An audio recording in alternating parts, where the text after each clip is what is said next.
Everybody's a content producer now, right? Influencers of all sorts. There are a lot of opinions out there. There are a lot of papers written on nothing but just I think, or my chatbot told me, or I did a Google search, or I read an article. And I think the difference with the IBV is really that data. There is a premium on trust. We're seeing that a typical executive only consumes thought leadership from 5 organizations. If they are trusted, the likelihood that they're going to be one of those 5 organizations increases by more than 100%. The proprietary data that we invest in and the facts that we rely upon and the rigorous analysis that we conduct, that is part of building that trust. We are honored to have with us 2 senior leaders at the IBM Institute for Business Value, or IBV, who play a vital role in bringing these prestigious studies to life. Let me first introduce Cindy Anderson, IBV's global CMO. In this role, Cindy oversees IBV editorial, design, digital experience, and user engagement. Joining Cindy is Anthony Marshall, who is IBV's Senior Research Director of Thought Leadership. Anthony leads a global team of 60 technology and industry experts who carry out IBV's thought leadership research agenda. We first caught up with Cindy and Anthony at our Profiting from Thought Leadership conference in November of 2022.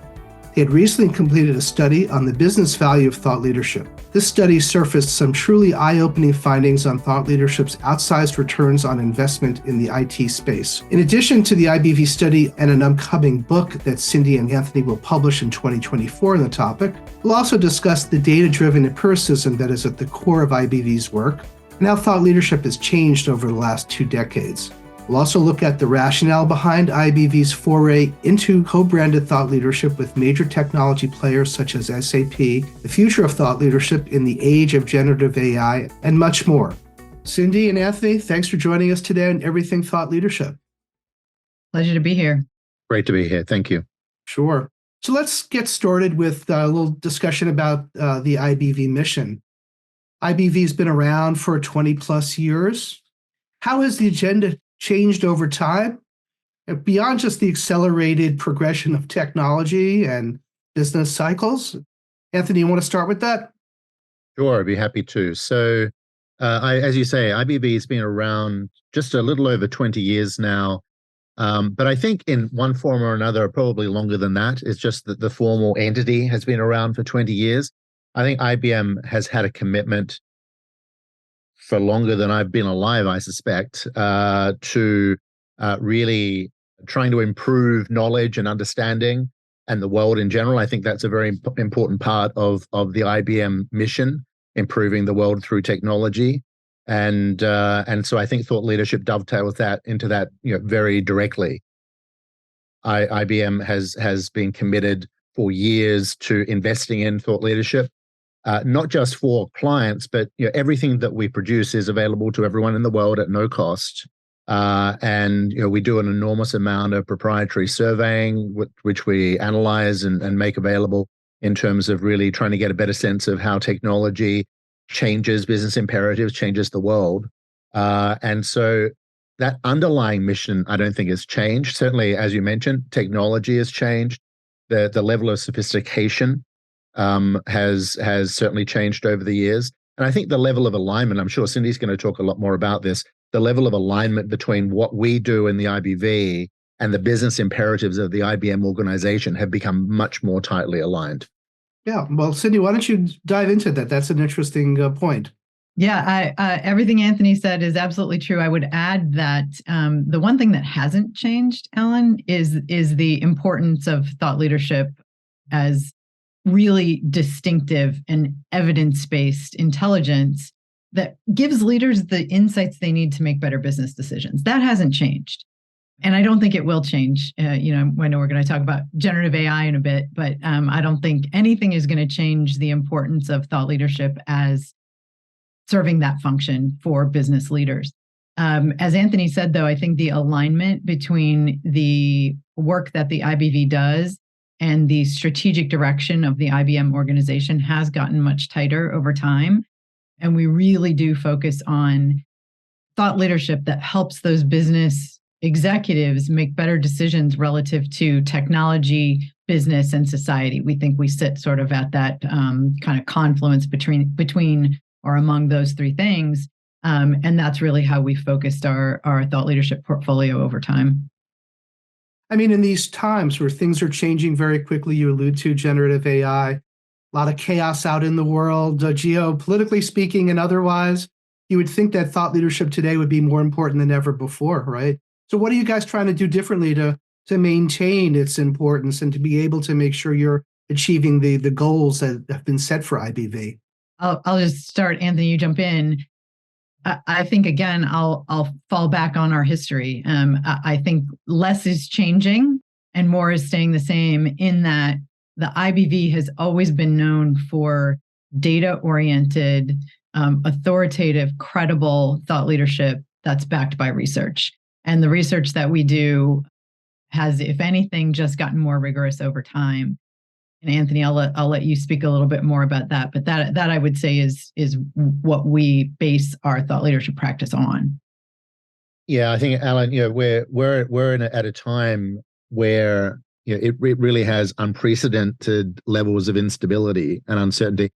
But we're often in times of that. So if you go, here right now, it's sort of global political, terrible acts of terrorism, all the rest of the stuff that's happening right now. Clearly, back in 2008, it was global financial meltdown that was having a profound impact.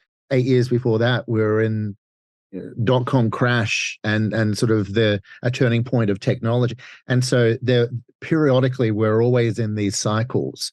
And the consistent theme of thought leadership is that it needs to address whatever is happening in the world right now, but actually stay ahead of it. And so it's very easy to sort of think, okay, what's happening in the headlines? What do I need to address today? That's what the media is for. That's what the press does. Part of our role is to be some years ahead. So the work that we're doing in quantum technologies and the impact of quantum technology on security and on business and the like, is a very clear example of that. And it's not manifesting in demonstrable ways that is having an immediate impact on business right now, but it will very, very soon. And so organizations need to get ahead of that curve, because if they don't, others will, either nefarious actors or competitors or both, right? And so part of our job is to stay ahead of whatever is happening in the world, and make sure that we're sort of standing there in order to help people understand that clearly and to address that now. No, absolutely. I mean, shining a light in terms of where things are heading and helping your followers, the people who depend on your thought leadership, have a sense of how to prepare and to be positioned properly to take advantage of the opportunities and to guard against the challenges. Yes, that's very clear and an important role that you play. But so how do you pick the topics and retain your deep dive focus and maintain this fact-driven approach in a world, sadly, where sometimes facts are optional? I think that's exactly it. Anthony talked about staying ahead, and the media and other content producers, including individuals, because everybody's a content producer now, right? Influencers of all sorts.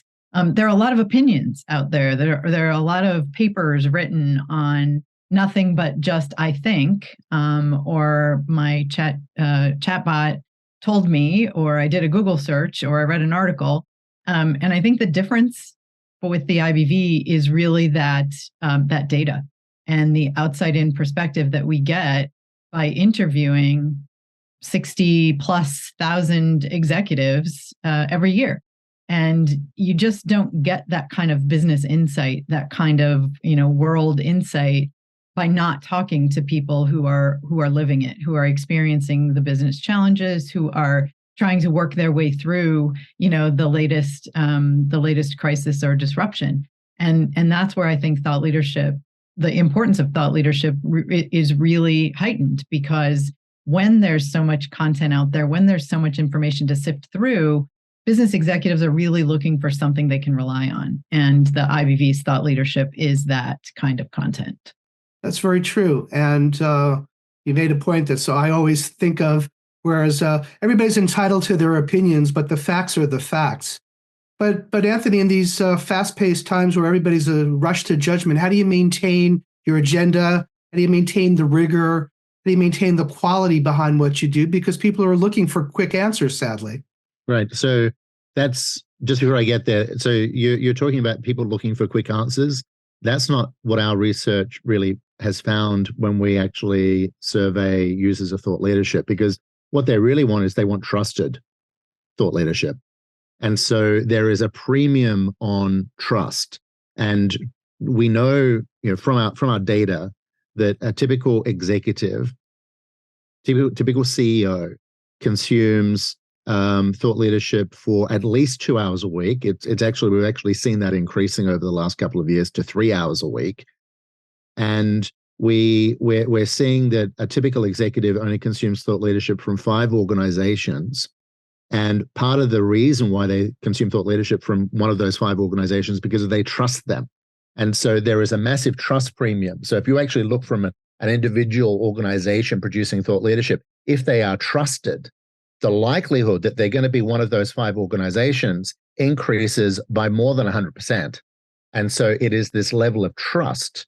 And to Cindy's point about the proprietary data that we invest in, and the facts that we rely upon, and the rigorous analysis that we conduct, that is part of building that trust. Sure, brand is there, important. We're very fortunate in some ways to have this legacy of the IBM brand, because we know that we are in the top 2 most trusted thought leadership providers in the world, right? And so we are lucky to have that. But the way that we sustain that is because of this consistency, this transparency, and this reliability that allows that trust to be there. So when people see our analysis and we're drawing conclusions, they actually trust that what we're saying is true and not just some marketing ploy or manipulation. They actually trust that the facts are the facts. Right. So you're talking a little bit about the business value of thought leadership study that you guys conducted. I believe it was last year, and we're going to talk a little bit more about the findings. One of the things I was going to ask you in relationship to your topics is that you guys have a very broad agenda. You cover a lot of things, but how do you dive deeply and make sure you've got something that's ownable, that you've got a unique perspective on, that is something where you can really offer prescriptions to help people not only know what's going on here and now, what's coming down the pike and how to prepare for it? Yeah, I think one of the ways we do that is to kind of rely on the reputation that we've built over the last 2+ decades. For example, over the course of the last 16 or 18 weeks, the IBV has produced a new report on generative AI, a CEO's guide to generative AI, every 2 weeks.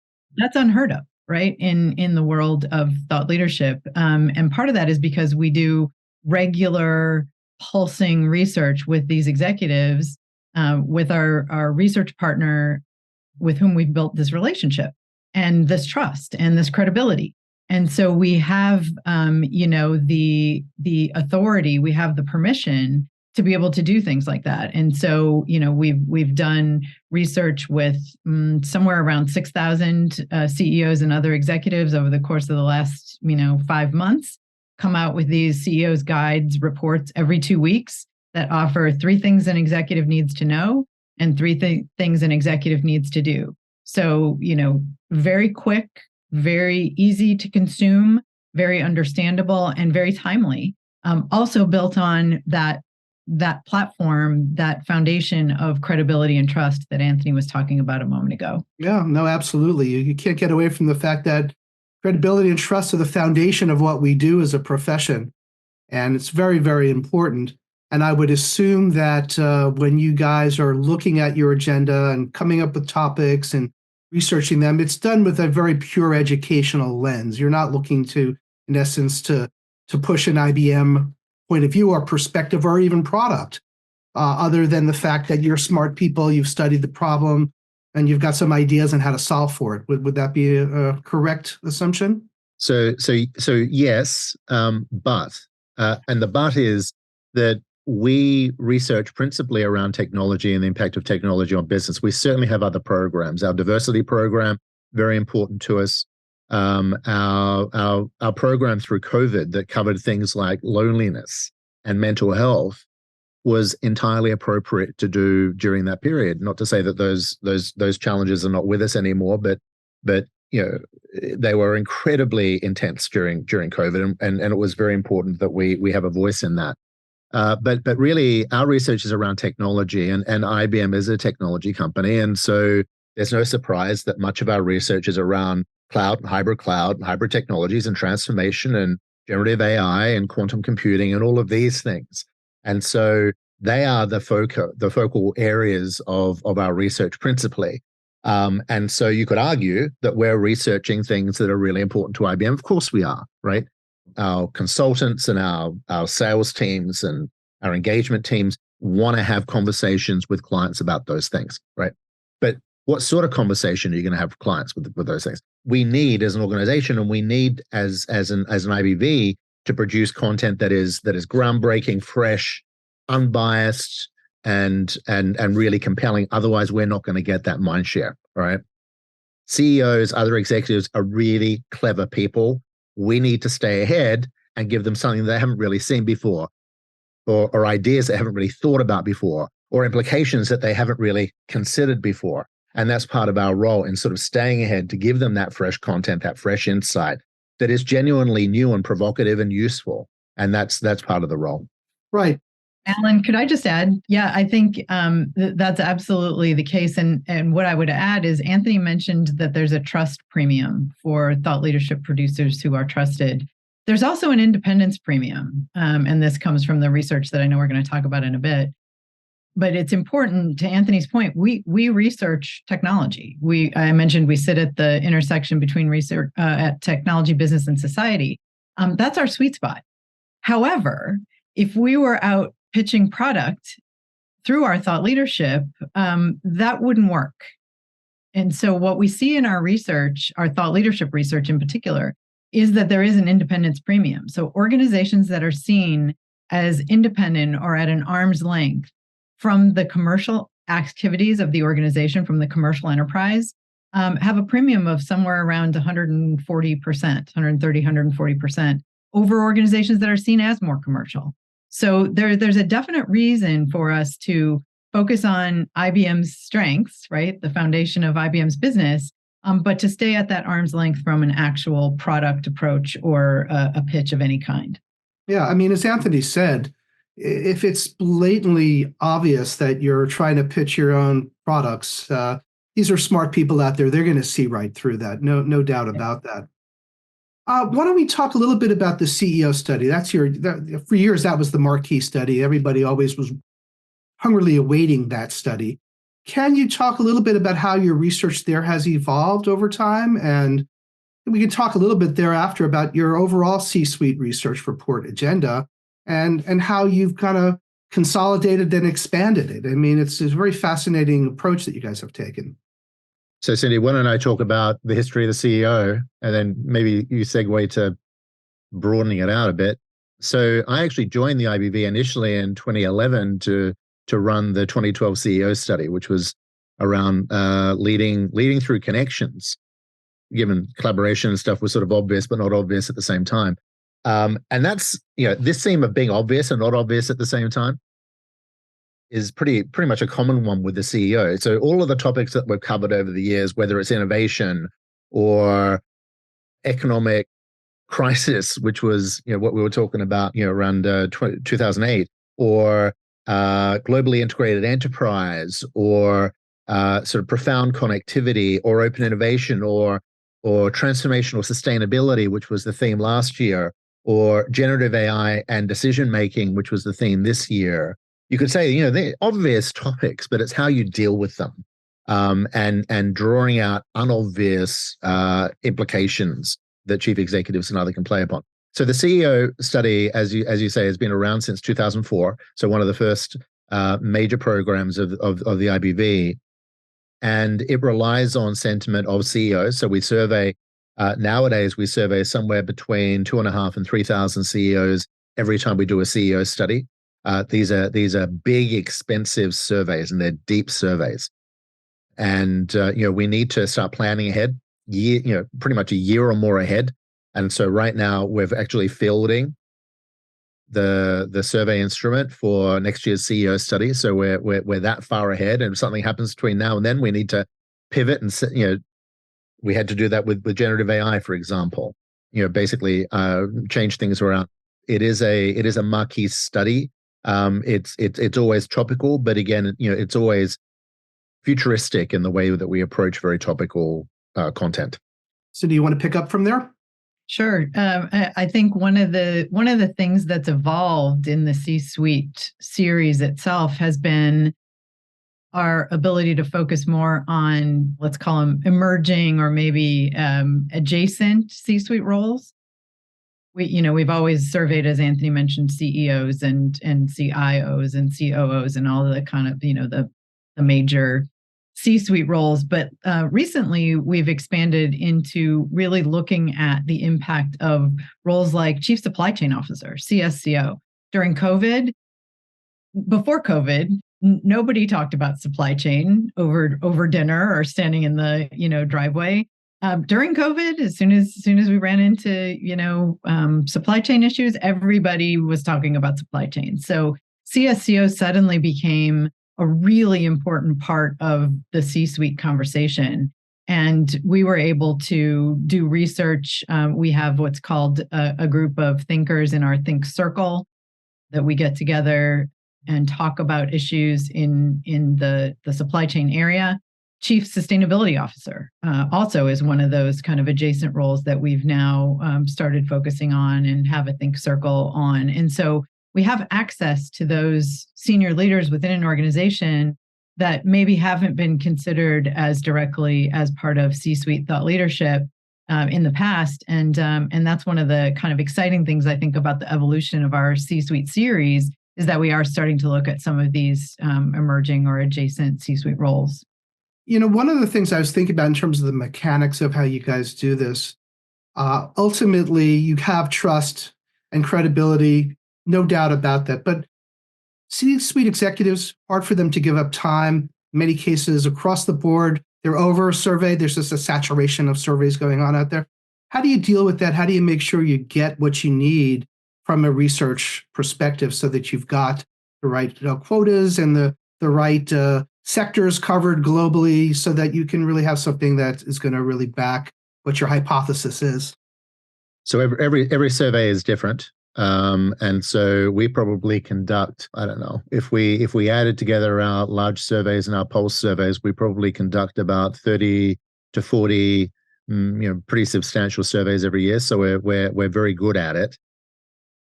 And we have demographics each time we run a survey. Surveys are not cheap. They cost a lot of money. In order to get high quality respondents, it takes, it takes time, it takes money, it takes a lot of professionalism. And although it's double blind, the organizations that we work with and basically, I would say have a reputation for conducting good surveys.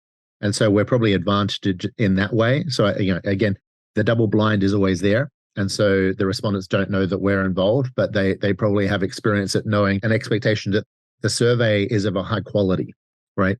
And so when I talk about that sort of narratively, as with a study, a survey has a narrative. And so if there is a logic to it, if there's we all have done surveys in our lives. There is a very significant difference between doing a survey that's badly designed and a survey that's really, really well designed. And doing a survey that's really well designed is almost a pleasure because you're actually learning things because of the progression of the survey. The survey is actually taking you somewhere. And it's almost like reading the study itself. A well-designed survey is mapping to the study that you're trying to write and testing a series of hypotheses. And so doing the survey actually brings you in that narrative as well.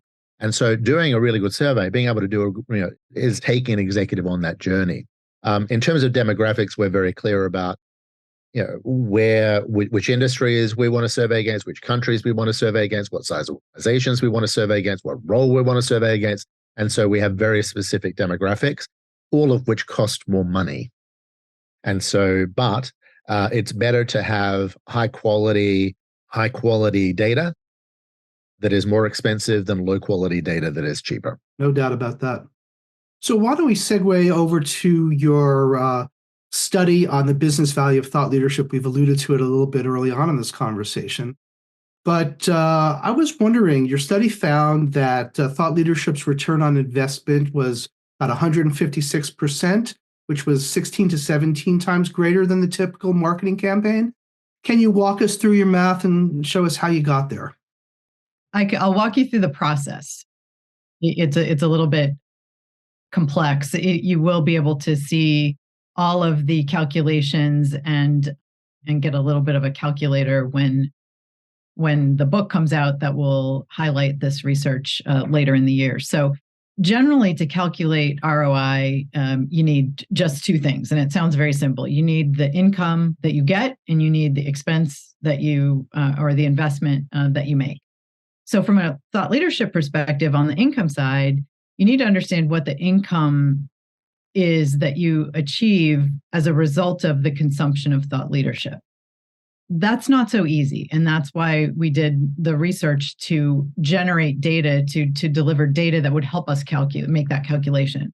The investment is going to change within each organization. Every organization knows how much they spend, right? So we'll focus on the income piece. So it's got basically 5, 6, 7, 8, depending on how you count, parameters that you need to look at.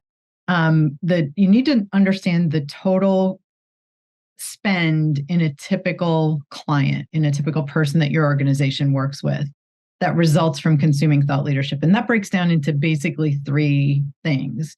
One is the total spend in an organization that's derived directly, attributable to thought leadership. And we know what that number is based on the research that we've done. So there's now data to help all CMOs, all thought leadership producers understand what that direct consumption number is. The second thing is to understand how much spend is driven by thought leadership indirectly. And that's a common, category of spend within an organization. And then once you understand that influence spend, you have to calculate how much is realizable by one organization.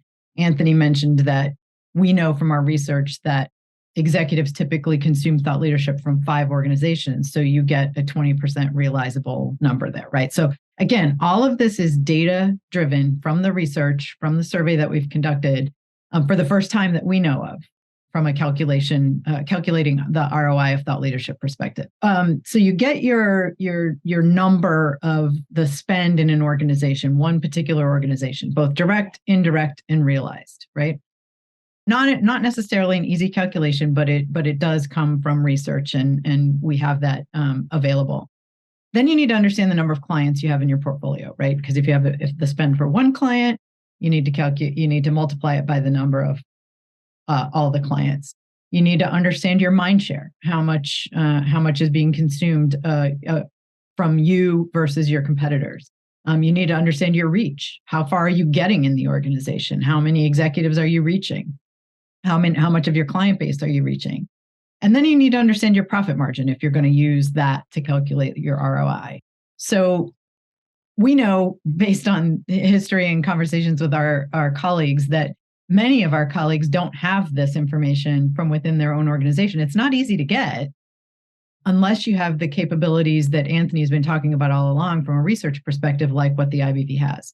So we were lucky enough to be able to turn that research lens on the practice of thought leadership, gather the information that we needed to be able to calculate this data-driven ROI. And that's how we get to the 156% ROI for thought leadership in a typical $29 billion organization. Wow, very interesting.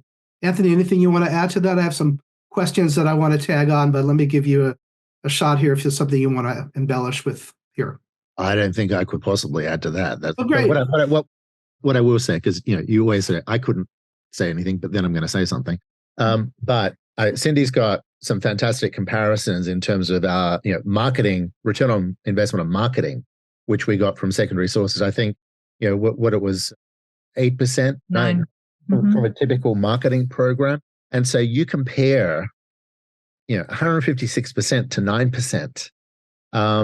And sure, there might be marketing programs that are far more effective than that, but that's what the literature says on average. And the return on investment from thought leadership is phenomenal. I mean, just amazing.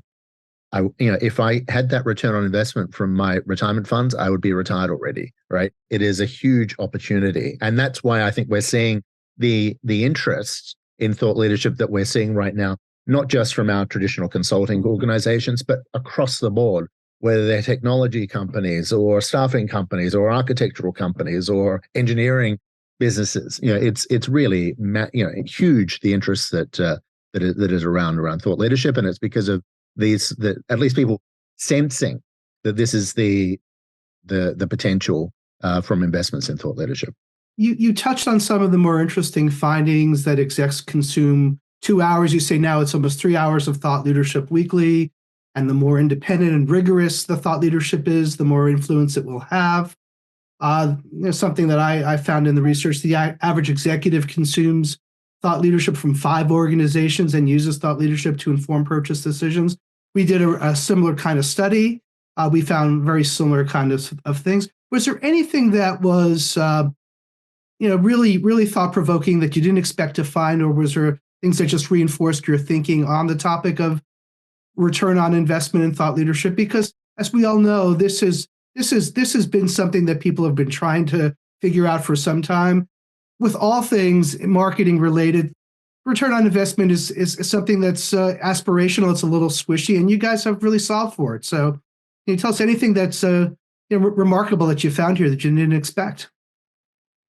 Well, I think anytime you find the Holy Grail, it's remarkable and unexpected.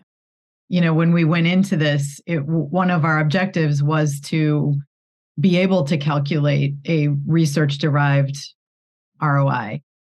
We weren't sure we'd be able to do it. We weren't sure we'd get there. And so I think the fact that we were able to use the data from our surveys, our own experience, our own, organization's experience, and really calculate an ROI that we can stand behind, and that this industry, this practice can stand behind, I think it's really gratifying. I mean, I wish I'd had it 25 years ago when I was starting my career, right? I'm just so glad that we were able to create it and calculate it and make it reliable and authoritative and believable, for the people who are coming up behind us. I think it's going to be an immense tool, an incredible tool for them to justify the work that they do and to position thought leadership in the real place that it should be, which is, the foundation of any kind of promotion or marketing or external brand building program,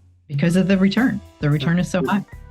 Many of IBV's findings on the business value of thought leadership jive with the results of our 2022 study conducted with Phronesis and Rattleback, and how the best B2B companies compete on thought leadership.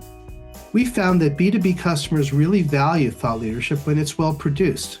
68% of the 5,800 plus B2B business leaders who answered our omnibus questions on thought leadership's importance said it is very or extremely important for addressing pressing challenges. 61% said thought leadership has been of high or extremely high value in choosing business partners over the previous 5 years. And where and when does thought leadership work best? When thought leadership producers offer proof that the solution to a problem actually worked.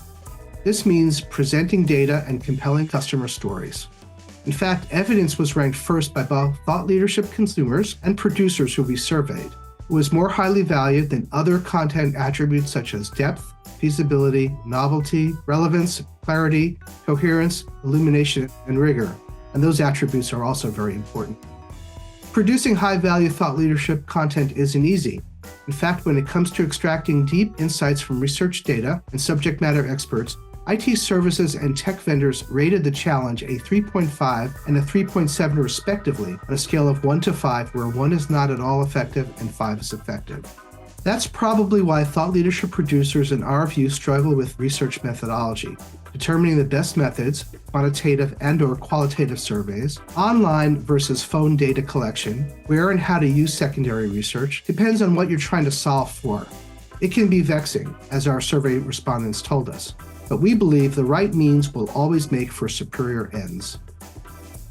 Do you see yourselves continuing to study this issue, or is it a one and done kind of thing? Anthony, I hope we continue to study it. Yeah, I think so. So, given it's been enormously gratifying. It's taken time for us to really translate the analysis into a book. I think we're there. We've got a very robust manuscript that we're working on right now. And the reason why it took a little longer is because this thing called generative AI hit the so we were sort of completing this thing, which was hard enough to sort of quantify thought leadership and really talk about how to achieve the potentiality there. But then generative AI hit, and so we had to really think through and resurvey on the implications of generative AI on thought leadership and incorporate that in the manuscript as well. And so we didn't want to go out and publish something that had really important but narrow relevance, given I'm sure a lot of people are having conversations, certainly the people that we talk to are having conversations about the impact of generative AI on thought leadership. We wanted our book to incorporate that as well. And so not only has it been incorporated, but we've actually done additional surveying to get more insight into, because that's our approach, that's our philosophy. And so now we sort of cover both of those elements. So hopefully we've got a very contemporary, forward-looking piece of analysis, a piece of work that not only help producers of thought leadership defend and define what they do and how they do it, and make the business case, but also help them sort of conceptualize going forward how to realize operationally thought leadership within a world where generative AI is going to be ever more important. Without giving away too much, can you tease out what some of your findings are in terms of the role, the impact generative AI will have on the thought leadership craft?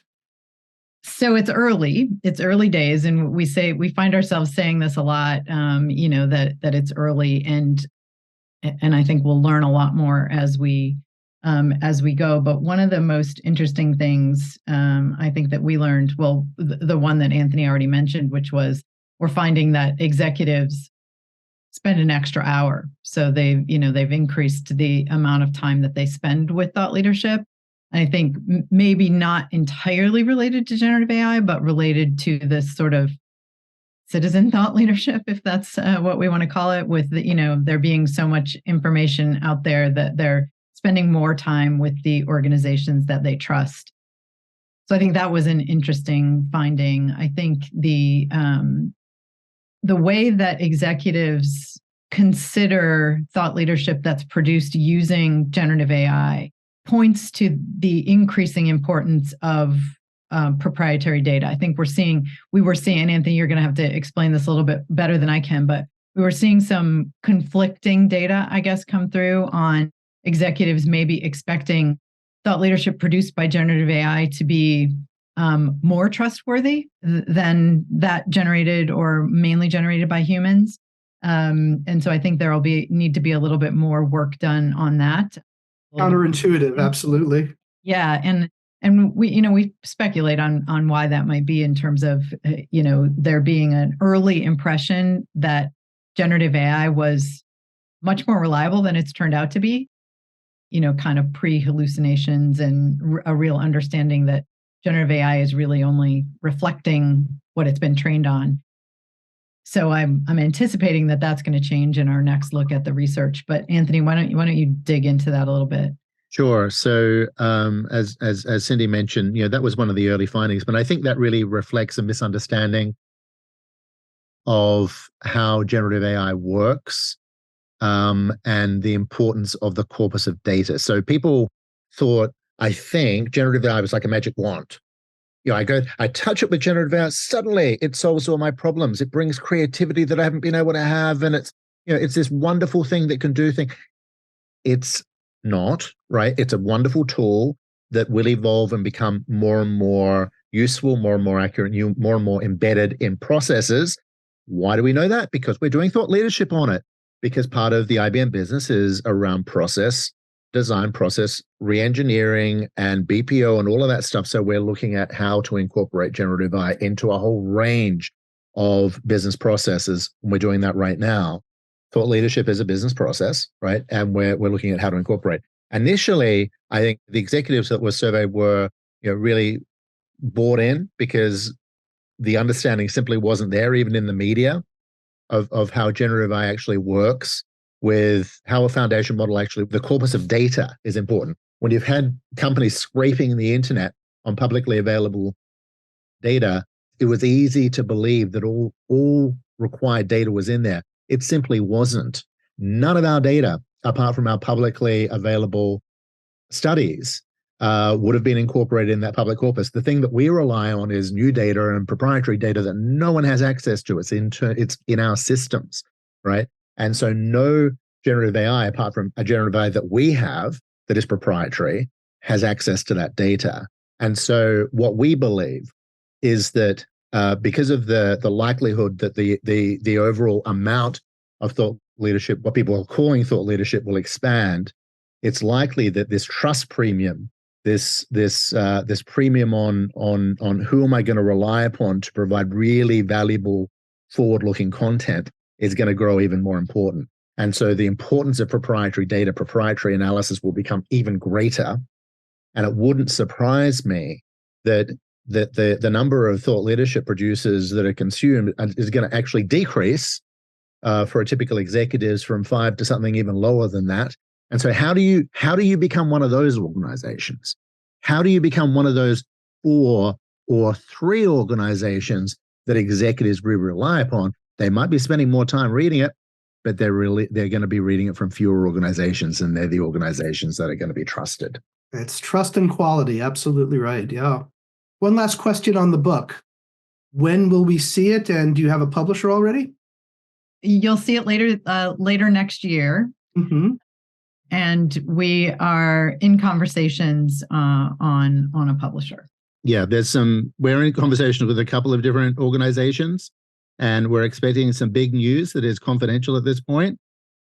And it's extraordinarily exciting. Alan, even you would find it exciting. Oh my goodness. Confident. And but we can't talk about it right now. But well, please keep us in the loop. Absolutely. Well, if you trust our thought leadership, you can trust what we're saying right now. Yes, absolutely. That makes sense. Why don't we switch gears and go back to kind of mechanics? This was something we had talked about when we spoke a few months ago, about the fact that you guys are now embarking on some jointly branded thought leadership with companies like SAP and Amazon Web Services. Can you just talk a little bit about the motivation, how the partnerships work, and can you share some early results on how it's going? Yeah, maybe I can just jump in. So this was basically IBM has supported and been an early adopter of open environments, open innovation, open source, open source, all of this kind of stuff. Even in the last few days, with the announcements around OpenAI and all this kind of stuff, there's this historical commitment to openness and ecosystem. That being said, ecosystem in the last couple of years has become even more important from a business context for the IBM organization. And to one of your earlier questions about how do we decide what content to produce and how to produce it, we were asked by our leadership to go forth and, with the ecosystem as defined, the organizations that you identified and some others like Salesforce and Adobe and others, to basically start collaborating with them, to be the tip of the spear and to build trust through co-branding thought leadership. And so we were able to do that successfully, even when other organizations have thought leadership capabilities. You know, the proficiency and the experience that we bring is pretty intense. And so we were able to go to partner organizations to say, we want to work with you, we want to co-brand with you. What do you want to work on?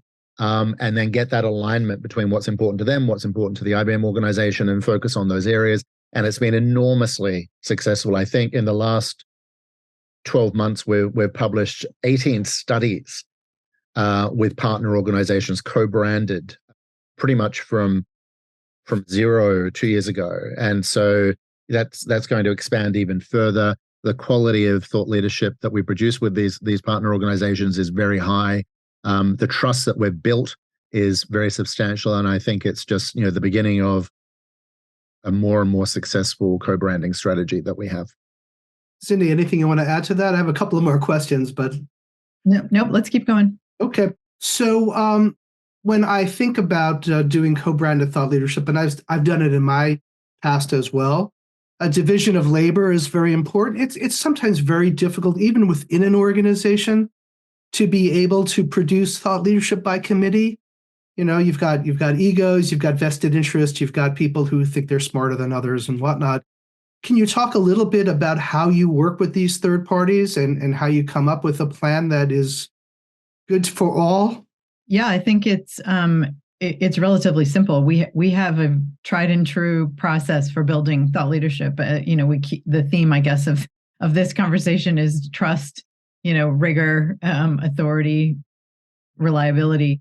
And because we have that reputation as the IBV and as the producers of thought leadership, I think it's been maybe easier, maybe not. I mean, it's never, as you said, easy to produce anything by committee, but we have been looked to as the expert. So we take the same process that we would have used internally and apply it, from a project point of view to the partner work as well. We have a research lead who kind of serves as the point for IBM. We have editorial leads who create the content, and then promotions folks who do that. So our planning process is very, like I said, tried and true. It works. And the only thing that is variable within the organization, partner organizations, is kind of the approval process. And that really sits in their organization. We agree on timelines at the beginning.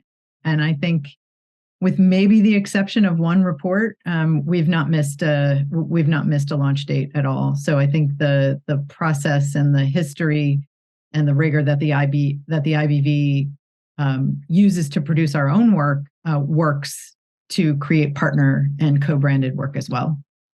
How do you measure success other than quantifying how many reports you're able to put out and work with your partners effectively? What measures do you apply to show that this is really paying off, not just for you guys, but for your partners in that ecosystem that you just discussed? They want to work with us again. Mm-hmm. We want to work with them again. Yeah, and also, Cindy, in your organization, you've got a whole bunch of metrics in terms of consumption metrics, but also, is the study being used as a strategic vehicle for our partner organization? And so when we released our study on sustainability with SAP, for example, it was profiled at Sapphire, which is the big annual event for SAP. And that was testament to the fact that it is seen as very, very important strategically for the SAP organization. And that, we know it's important for us because we've been asked to do it and we're doing it, and it's promoted by IBM. But the fact that it's leveraged as a key vehicle for communication with our partners' clients, that is an enormous sign of success, I think. That's testimony to its impact. That's for sure. We talked a lot about generative AI, but what other tools do you see coming down the pike that are going to change the thought leadership landscape over time, not just in tech and tech services, but across the board? Is there anything out there that you're seeing that people are using, gravitating towards, feel comfortable doing from a research, from a writing, from a production perspective that is the next big thing, so to speak? Yeah, I think it's generative. It's all generative AI oriented that we're seeing. There are things that we're starting to hear being used, like things like synthetic data, right? So not actually doing research, but taking the results of previous research and creating synthetic data. So kind of fake data. We'll see where it gets to. I think there's all kinds of interest in and experimenting around, content development using generative AI. So I think there's plenty of innovation and interesting developments on the thought leadership front with generative AI. I haven't really heard people talking about much other kind of, anything else that's on the horizon. Anthony, have you? Not that I can talk about, because this is part of our strategic differentiation. So yes, we have a few very powerful approaches that the technology is catching up on. Cindy, what about in marketing or dissemination of your thought leadership? Anything that you see IBV doing differently over time? Well, I think the biggest, again, generative AI news, which is top of mind for everyone, is hyper-personalization. So from a marketing perspective, I think, the more that we can get content to readers, to consumers, to the executives who need it on the topics that they need when they need it. I mean, marketers talk about that all the time, right? Getting it to your audience at the right time in the right way. I think now the technology, to Anthony's point, is catching up, and we are going to be able to do lots more with respect to hyper-personalization, meaning getting you, Alan, the content that you, Alan, need when you need it, versus just people like Alan, which is kind of where we are today. It's beyond just going to your website and filling out a form and saying, I want this personalized for me. Yeah, I hear you. Well, I appreciate your time. This has been an awesome conversation. Really thankful that you guys can share your insights with us and our audience. And I look forward to speaking to you again soon. Hopefully, once the book is out, we can talk a little bit more about what's there and what the future for thought leadership is. So thanks both for joining us on Everything Thought Leadership. Thanks, Alan. Thank you, Alan. Great conversation. In its 20 plus years, the IBM Institute for Business Value has built a trusted foundation of data-informed thought leadership that helps business leaders to understand the world around them and to make better decisions. As today's conversation with Cindy and Anthony revealed, staying topically relevant, focusing on quality of research data and narrative, and anticipating technology-powered change in business and society remain at the center of IBV's thought leadership efforts. Remaining true to that mission is how IBV is extending its reputation as an authoritative and reliable source of insights and foresights that help business leaders make sense of today's challenges and prepare for whatever awaits them. But staying at the top of its game takes a lot of time, money, and commitment to thought leadership excellence. This, of course, starts with a great study methodology and having research panels with the right demographic characteristics to generate results that help prove or disprove a hypothesis or a set of hypotheses. Achieving great thought leadership results isn't easy in the B2B world, which is super saturated with surveys. As Anthony said, if designed right, a survey instrument can and should be a learning journey for the survey taker as they progress through the questionnaire. And for the survey instrument creator, it generates the raw material for a report narrative. When a survey instrument is done right, both sides win. I never thought of it that way. But as Anthony said, the goal for thought leadership producers is to create escape velocity to emerge as one of the top 3 or 4 organizations that targeted executives really trust. That, in our view, comes from publishing original breakthrough ideas backed by supporting facts and revealing client stories that illuminate the best ways to solve the market's most pressing problems. And as IBV's research findings reveal, thought leadership remains the best way to convey influence and generate revenue at scale, compared with other marketing initiatives. We hope you enjoyed this episode of Everything Thought Leadership.